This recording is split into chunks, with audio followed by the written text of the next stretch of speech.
कभी सोचा है तुम फोन उठाते हो सिर्फ 5 मिनट के लिए और जब वापस रखते हो तो 30-40 मिनट कैसे निकल जाते हैं, जैसे टाइम गायब हो गया हो। तुम अपने आप से कहते हो बस थोड़ा सा स्क्रॉल ही तो किया था। लेकिन अगर मैं तुमसे कहूं कि जब तुम स्क्रीन को स्क्रॉल कर रहे होते हो उसी वक्त कोई और तुम्हारे दिमाग को स्क्रॉल कर रहा होता है। इस वीडियो में हम सोशल मीडिया के उस सिस्टम की बात करेंगे जो दिखने में सिंपल लगता है लेकिन अंदर से बहुत ज्यादा कैलकुलेटेड है। यहाँ तुम सिर्फ यूजर नहीं होते, तुम प्रोडक्ट भी नहीं होते, तुम टारगेट होते हो।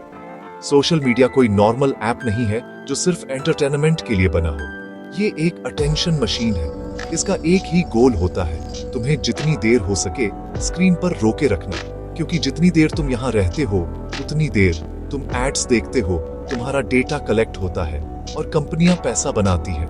तुम्हें लगता है तुम फ्री में ऐप यूज कर रहे हो, लेकिन असल में तुम्हारी अटेंशन की कीमत चुकाई जा रही होती है। अब एक सिंपल सवाल, तुम स्क्रॉल क्यों करते रहते हो? इसीलिए नहीं क्योंकि हर वीडियो अच्छी होती है, इसलिए नहीं क्योंकि हर पोस्ट इंटरेस्टिंग होती है। तुम स्क्रॉल करते रहते हो क्योंकि स्क्रॉल का कोई एंड नहीं होता। पहले न्यूज़पेपर खत्म होता था, टीवी शो का एपिसोड खत्म होता था, दिमाग नेचुरली बोलता था बस हो गया। आज सोशल मीडिया ने वो एंड हटा दिया है। बस एक और स्वाइप, बस एक और रील, बस एक और पोस्ट। तुम्हारा दिमाग क्लोजर चाहता है पर सिस्टम क्लोजर देता ही नहीं, और जहां एंड नहीं होता वहां दिमाग रुकना भूल जाता है। अब बात करते हैं उस केमिकल की जो तुम्हें बार बार फोन खोलने पर मजबूर करता है, डोपामाइन। जब तुम्हें लाइक मिलता है, कमेंट आता है या कोई तुम्हारी पोस्ट देख लेता तो तुम्हारे दिमाग में डोपामाइन रिलीज होता है। ये वही केमिकल है जो रिवॉर्ड, अचीवमेंट और खुशी के वक्त निकलता है। लेकिन सोशल मीडिया डोपामाइन को एक डेंजरस तरीके से यूज करता है। तुम्हें पता नहीं होता अगला स्वाइप बोरिंग हो गया, बहुत ही इंटरेस्टिंग, कभी 2 लाइक्स, कभी 200 लाइक्स। ये अनप्रेडिक्टेबिलिटी तुम्हारे दिमाग को कंफ्यूज करती है और कंफ्यूज्ड ब्रेन बार बार चेक करता है, शायद नेक्स्ट टाइम कुछ और मिले, शायद इस बार बेटर हो। इसी को कहते हैं वेरिएबल रिवॉर्ड सिस्टम। बिल्कुल वही सिस्टम जो कैसिनोज और गैम्बलिंग मशीन्स में होता है। हर बार जीत नहीं होती, लेकिन जब होती है तो दिमाग उस फीलिंग को याद रख लेता है। डिफरेंस सिर्फ इतना है, कैसिनो में पैसा लगता है, सोशल मीडिया में तुम्हारा टाइम, फोकस और एनर्जी लगती है। और सबसे खतरनाक बात यह है कि तुम्हें लगता वही नहीं कि तुम कुछ लूज कर रहे हो। अब बात करते हैं नोटिफिकेशंस की।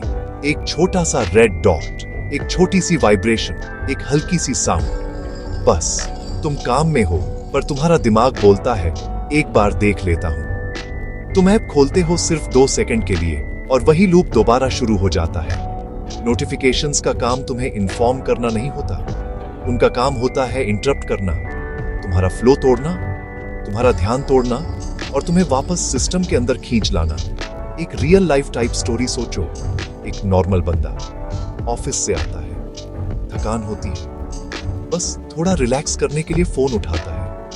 पहले सिर्फ रात को, फिर डिनर के टाइम, फिर सोने से पहले, फिर सुबह उठ एचटी ही।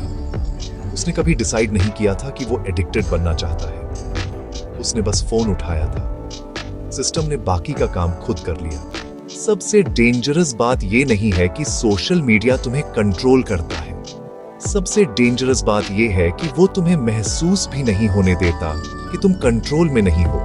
जो कंट्रोल दिख जाए उसे लड़ना आसान होता है, पर जो कंट्रोल इनविजिबल हो वो सबसे पावरफुल होता है। इसका मतलब ये नहीं कि सोशल मीडिया बुरा है या तुम्हें यूज करना छोड़ देना चाहिए।